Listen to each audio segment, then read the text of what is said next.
दोस्तों, इस वीडियो में आज मैं बात करने वाला हूं कुछ ऐसी टेक्नोलॉजीज़ के बारे में जो कि खो गई हैं, लॉस्ट टेक्नोलॉजीज़ या जिसके एविडेंस नहीं मिले और लोग मानते हैं कि ये एग्जिस्ट करती थी लेकिन ये खो गई हैं।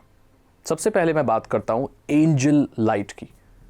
ट्रोए हर्टबाइज नाम का एक कैनेडियन इन्वेंटर है। 2005 में उसने ये क्लेम किया कि उसने एक ऐसी मशीन बनाई है जिससे वो किसी भी वस्तु के आर पार देख सकता है। उसका नाम उसने एंजल लाइट रखा। उसने कहा कि उसने खुद अपने हाथ पर उसको इस्तेमाल करके देखा और वो अपने हाथ को ऐसे देख पा रहा था जैसे उसकी स्किन निकाल ली गई हो। अंदर के मसल टिश्यूज़ और अंदर की वेन्स वगैरह वो सब देख पा रहा था। इवन उसने ये भी क्लेम किया कि उसने अपने गराज में रखी अपनी कार की नंबर प्लेट पढ़ ली दीवारों के पार देखकर। उसने कहा कि उसको जब इस्तेमाल करते थे मशीन को तो ये खुद को भी परेशान कर देती थी और बीमार कर देती थी। ये टेक्नोलॉजी किसी के सामने कभी नहीं आई, लेकिन उसने ये क्लेम किया कि उसने ये पोजेस की थी। वो टेक्नोलॉजी कहाँ खो गई, कहाँ गई, कोई नहीं जानता, लेकिन ऐसी टेक्नोलॉजी 2005 में बनी थी जो किसी भी वस्तु के आर पार देख सकती थी, दीवार के पीछे और किसी भी चीज़ के पीछे। निकोला टेस्ला के बारे में आप जानते ही होंगे। 1934 में निकोला टेस्ला ने ऐसा क्लेम किया कि उन्होंने डेथ रे बनाई है। टेलीफोर्स नाम दिया उन्होंने उसका।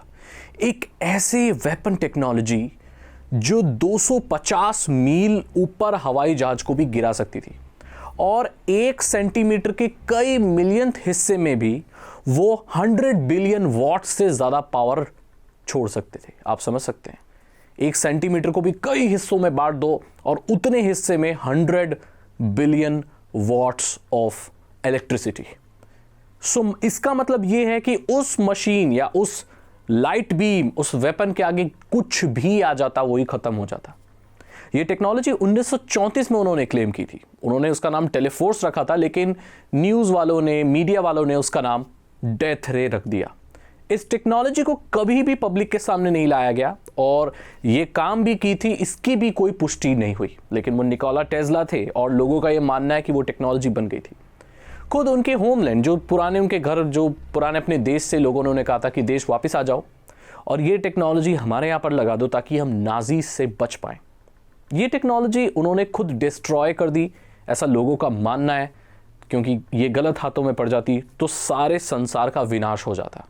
जैसे कि आप अभी सोचते हैं कि न्यूक्लियर वेपन नहीं होने चाहिए, बहुत डेंजरस है।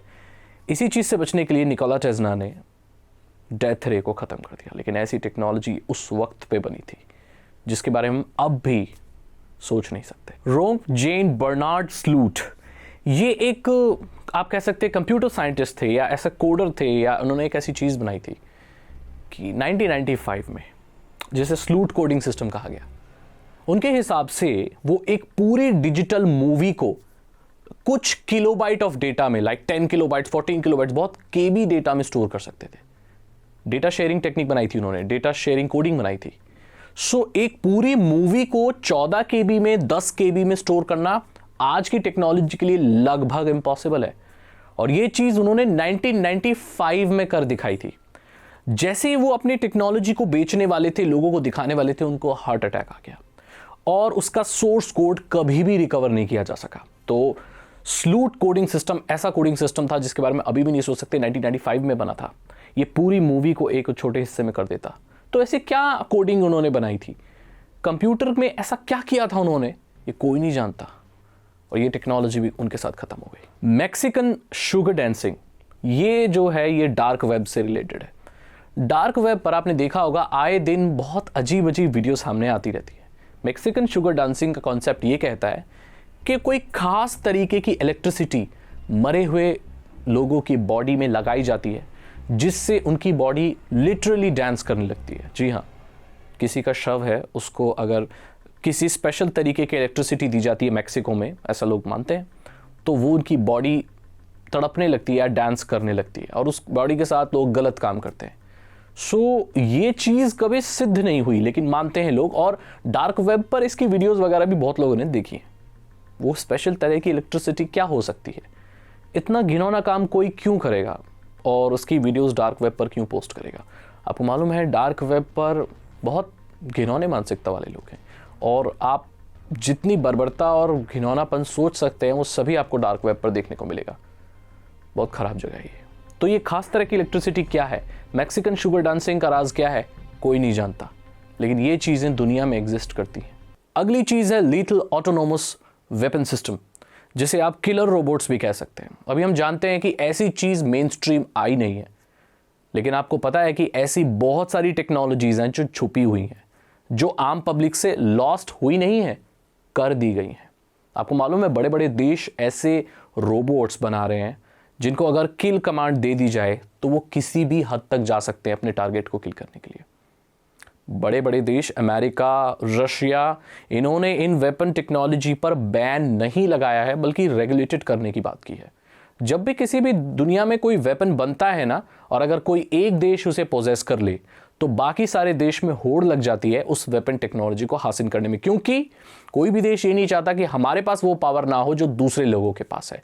और इसी से शुरू होता है टेक्नोलॉजी का अब्यूज, चाहे वो न्यूक्लियर पावर हो, चाहे वो किलिंग रोबोट्स हो, किलर रोबोट्स हो। ऐसे रोबोट्स बनाए जा रहे हैं जिनको किल कमांड दे दी जाए तो वो इंसानों में डिफरेंशिएट नहीं करेंगे, उनके सामने जो आएगा वो उसे मार देंगे। और अगर सोचिए ऐसी रोबोट की फोर्स को एआई से जोड़ दिया जाए तो इस दुनिया में इतना विनाश हो सकता है जितना हम सोच भी नहीं सकते। ये कुछ ऐसी टेक्नोलॉजीज थी जो खो गई थी, या लोगों से छुपाई गई थी, या जिनके बारे में कोई नहीं जानता। अगर आपको ये वीडियो अच्छी लगी तो इसे लाइक करें, अपने दोस्तों के साथ शेयर करें, और मैं मिलता हूं आपसे अगली वीडियो में। साइबर सिक्योरिटी और इथिकल हैकिंग में इंटरेस्ट है तो डिस्क्रिप्शन चेक करें।